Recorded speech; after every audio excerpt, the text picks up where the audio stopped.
مساء الخير. تعالوا نتكلم كده عن حاجة أو ظاهرة منتشرة جدا جدا على السوشيال ميديا.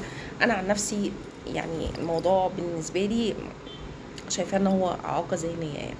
المهم ان في شخصيات كتير جدا تيجي تدخل على اكونتس او محتوى او اي حاجه بتاع اي واحده، ويدخلوا يقولوا الفاظ مش كويسه او يتهموها باتهامات باطله او سيبك نقول ان هي حد وحش.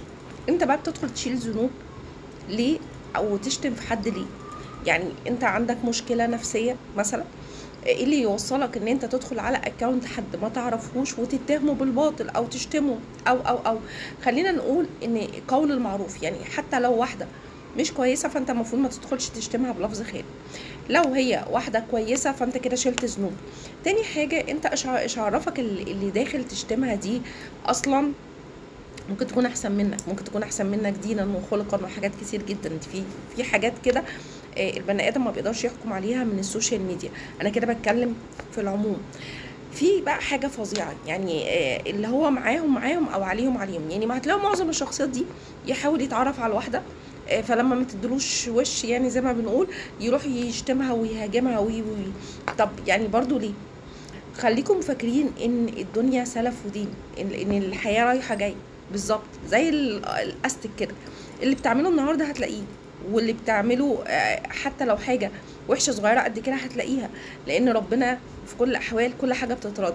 فما تشيلوش ذنوب عشان السوشيال ميديا. السوشيال ميديا دي لو انتوا فاهمينها صح يا اما هتبقى للنفع، اللي هو ناس تتكلم فيها عن شغلها او عن الطب او تقدم معلومه او بعض الناس بيقدموا حاجات هلس، هم حرين برضه ايا كان، ان لم تضر فافعل ما شئت.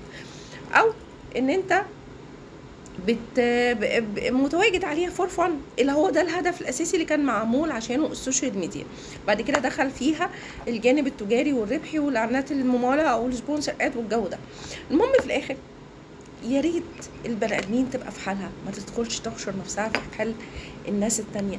ما تدخلوش تشيلوا ذنوب عشان السوشيال ميديا، ما تدخلوش تهاجموا حد لمجرد الهجوم، ما تدخلوش تيجوا تهاجموا حد كويس لمجرد ان هو مش عاجبكم تقدروا تعملوا انفولو وخلاص والقصه خلصت.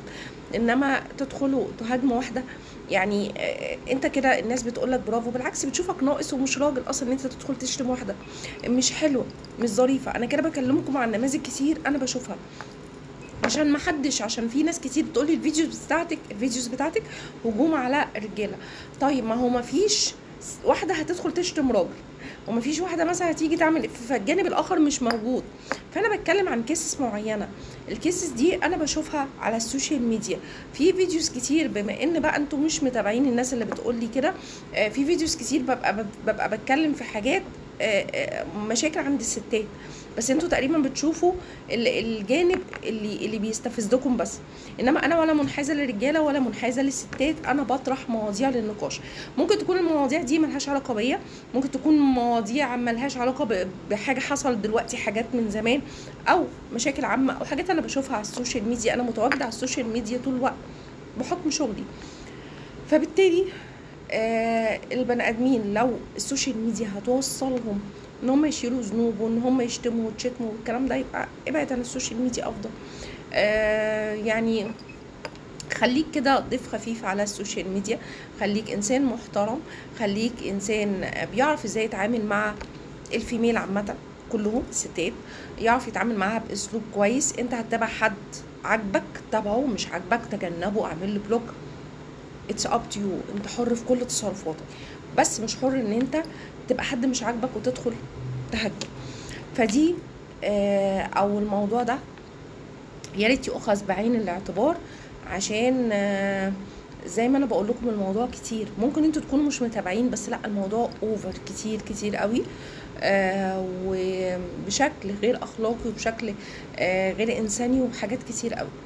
فاللي عنده نقص يروح يتعالج، ما يطلعش النقص بتاعه او الكراكيع النفسيه بتاعته على الناس. اللي موجود على السوشيال ميديا ده قاعد فاتح جهازه او فاتح موبايله وموجود، انت تقدر تتجنبه تماما، تعتبره هوا وشفاف، ما فيش مشكله خالص في الموضوع.